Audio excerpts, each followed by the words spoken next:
Okay.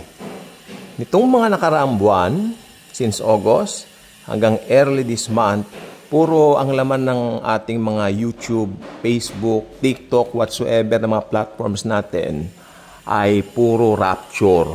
Okay? Dahil mayroon pong nag-predict, pangalan po niya Brother Joshua, na magra-rapture na raw po kahapon, the 23rd.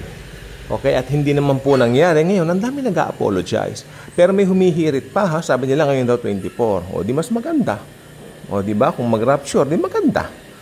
Okay. Pero ngayon, alam nyo, let's go back to the basic. Okay. Yung doktrina ng rapture, napaka-importante na atin pong talakayin. Simplest form lang po, kasi alam na ninyo yung mga verses eh. Okay? I would give you in its simplest form para mas maunawaan po natin tulad nung ginawa ng mga nagbahagi naman sa akin ito. Mas madali, mas maigi, at malaman natin kung ano nga po ba talaga ang pagdagit o ang rapture of the church. So, handa na po ba tayo? Meron pong nakatakdang araw ang Diyos kung kailan niya dadagitin ang kanyang iglesia o ang kanyang church. Ano po bang ibig sabihin ng iglesia? Ang ibig sabihin po ng iglesia o ecclesia, no, ay church. Pag sinabi po nating church, ito po ay hindi building, hindi organization, at lalo't lalo na hindi po institution. Ito po ay ang ating katawan mismo. Tangible. Tayo po ang church. Tayong mga nanampalataya na kay Jesucristo para sa ating kaligtasan or sa English, sa ating salvation. Jesus alone Himself is our Savior, and we believe in what He has accomplished on the cross 2,000 years ago in order to atone us from our sins. At alam po ba ninyo ang nangyari? Hindi lang po niya tinakpan ang kasalanan ng buong mundo. Ito po ay kanya pong tinanggal. At ito ay magkakaroon lamang ng epekto kung ang isang individual ay magdedesisyon na papasukin ang anak ng Diyos na si Jesus sa kanyang puso. Therefore, ano ang tawag sa isang taong nakipag-isa kay Kristo? Ano po bang unang itinawag sa mga nakipag-isa kay Kristo doon sa Antioquia? Tinawag silang mga Kristiyano o mga Christians. Mga taong naniwala sa tinapos na gawa ni Jesus. Sabi po sa John 1:12, at silang mga naniwala at nanalig sa Kanya, sila ay pinagkalooban niya na maging mga anak ng Diyos. Hey you, if you already did that, believing in His finished work on the cross, congratulations, you are now official, a child of God. If you are a child, hindi ka na ma-unchild. Hindi ka na matatanggal sa pagkaanak. You are forever child. You will never be unborn because you are born again. Yan pong ibig sabihin ng born again. Therefore, it is not a religion.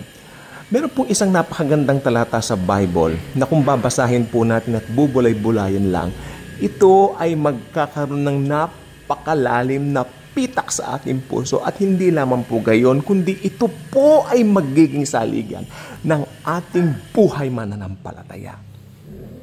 Basahin po natin sa John 3:16. For God so loved the world that He gave His only begotten Son, that whosoever believeth in Him will not perish, but will have eternal life. Pamosong-pamoso ang mga talatang ito. Pero, let me give you this. Let me remind you this. Hindi ko mo lagi mong naririnig, parang pagsasawaan mo na. Kung Kristiyano kan talaga, nagtiwala ka na kay Jesus, every time na narinig mo ito, kinikilig ka pa rin sa Panginoong Jesus. Yan ang ginawa niya sa atin. Ginawa tayong mga anak ng Diyos. Fast forward! Fast forward po tayo.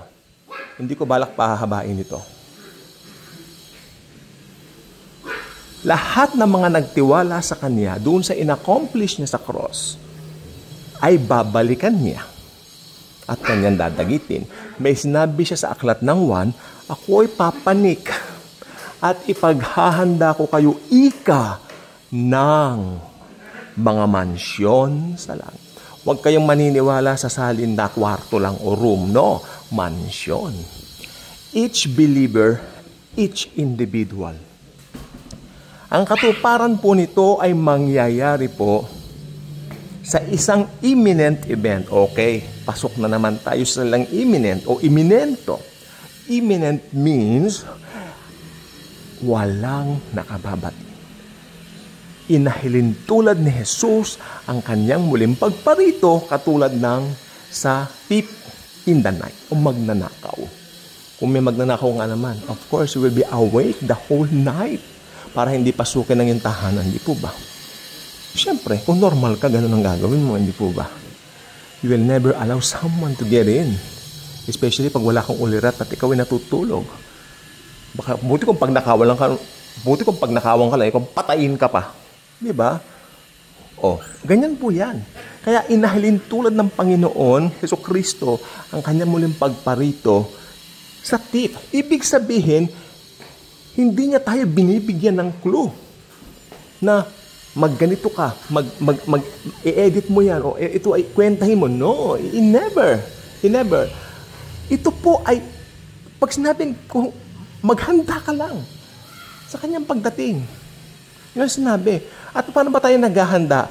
By being conscious that Jesus is always with us. Yun lang. Hindi sinabing na magkalkula ka, mag-speculate ka. No. Although I'm nothing against with those people na nag-speculate, ulit-ulitin ko dahil natutuwa po ako sa kanila dahil meron silang eagerness to learn more about Jesus. Ibig ba sabihin, pagka hindi ka nag-speculate, wala kang eagerness, abay may eagerness ka kasi you are waiting for the Lord. Hindi mo nga lang alam kung kailan. Kaya both side, win-win solution tayo. Kaya wag tayong nag-aaway mga Kristiyano. Balik tayo sa topic natin. Since ito ay imminent at hindi na mangyayari, pwedeng mangyari ngayon while recording this video, mamaya, bukas, wala nakababatid. Pero ito lang po ang titiyakin ko po sa inyo, sobrang lapit na po niya. Hindi nangyari yung sinabi ni Brother Joshua at ang iba pang naniniwala sa propagation of the September 23rd rapture. Humihirit pa nga, sabi 24. O di sige, pagbigyan, di po ba? Pero huwag natin sila yung kukondem. Mahal natin sila. Brethren in the Lord. Okay? Huwag natin kalilimutan, magkakapatid tayo sa Panginoong Jesucristo. Si Jesus ang bida, hindi tayo. Huwag na tayong magtagatan. Mauubos kayo, sabi ni San Pablo, pag nagkanong kayo. O, sundin na lang natin, di ba? Maging happy tayo sa bawat isa. Sorry. So, yun. I'm a very happy Christian.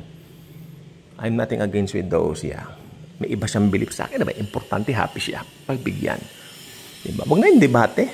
Hindi tayo lalago dyan. Mag-aaway-away lang tayo. Ito meron po akong kilala. Meron siyang senior pastor. At dahil hindi siya agree dun sa mga sinasabi ng kanyang senior pastor, they ended up na nagpupunta sa akin at nagsasabi ng kanilang mga hinanakit sa bawat isa. I hope by now naayos na po nila. Saklap po talaga. Saklap po. Sana okay na. Kasi hindi rin maganda yung sagutan po nila dahil lang sa mga bagay na ganyan. Okay? Ako po ay nalulungkot. Yung isa naniniwala sa ganito, yung isa ganyan.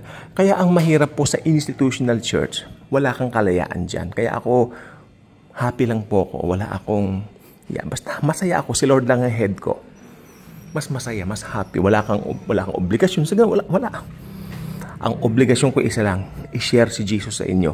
Pero hindi po obligasyon sa akin yon. Ito po ay delight. I am so delighted to share Jesus.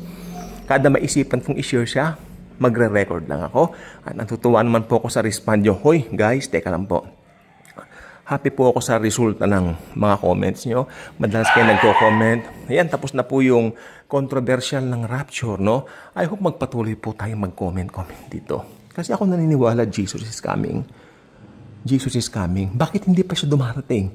Kasi binibigyan po niya ng chance. Kung meron ka mga mahal sa buhay, maybe the Lord will use you to share the gospel with them.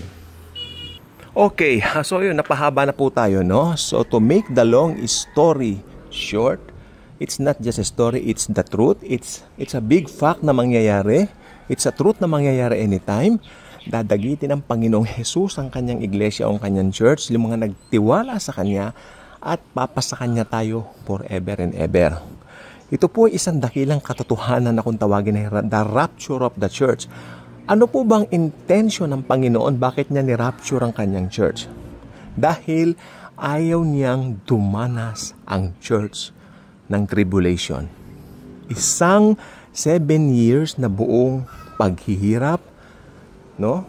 Hilahil, kabagabagan, nakagugulantang na mga pangyayari, giyera, sabog dito, sabog doon, mga lindol na pagkalalakas, mga peste, mga, alam nyo, yung mga naiwan, yung mga magpapatatak sa Antikristo ng 666, sila po ay magkakaroon ng galis aso. Magkakaroon sila ng galis aso, higit pa sa galis aso. Kasi pagka ang galis po kasi, sa amin po kasi pagka ang galis, ay mas higit pa doon sa normal form ng isang galis.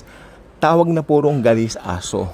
Ito po yung mga galis na kailangan dalhin na po sa isang espesyalista para makita at matignan na. Bakit po ba alam ko ang tungkol sa galis aso? Sapagkat ako po nung 7 years old ay nagkaroon ng galis, hindi lang po galis. Ako po ay nagkaroon ng galis aso. When I was 7, ang hirap po ng pakiramdam ko. Ilang taon na po ako ngayon, pero yung 7 years old ako, naaalala ko pa rin po. Pati ulo ko may langib. Talaga grabe. Basang-basa yan. Pag nagsumbero ako, naaawang mother ko. Natanggalin, sumasama pa. Ayoko kumakain ka. Parang pizzang pag ganyan mo. Ayoko kumakain kayo eh. Totoo po ito. Pag naalala ko yan, nagpapasalamat ako sa Lord. Kasi wala pa ako naging peklat na mga yon. Siguro dahil bata pa kapanoon ka ng mother ko, kaya ikaw ay hindi nagkapeklat tungkol doon. Maski ulo ko, makinis po siya sa biyaya ng Lord. Pero yung mga maiiwan po sa tribulation, magkakaroon ng galis aso. Siguro higit pa sa galis aso. Okay? Dahil nagpatatak po sila. So, for me, ito pong rapture ay pagbubukod ng Diyos sa mga anak niya. See, nakita niyo po ang puso ng Panginoon kung gaano kaganda sa mga mananampalataya niya. Okay? Kaya mas maganda ibahagi natin ang kabutihan ng Diyos. We can always share it, no? Sa mga tao na alam natin hindi paligtas. Actually, pasalamat din kayo, hindi pa nagra-rapture. Ibig sabihin, meron pong pagkakataon yung mga taong maligtas. Because God is good, sabi nga ni Don Moen, God is good all the time.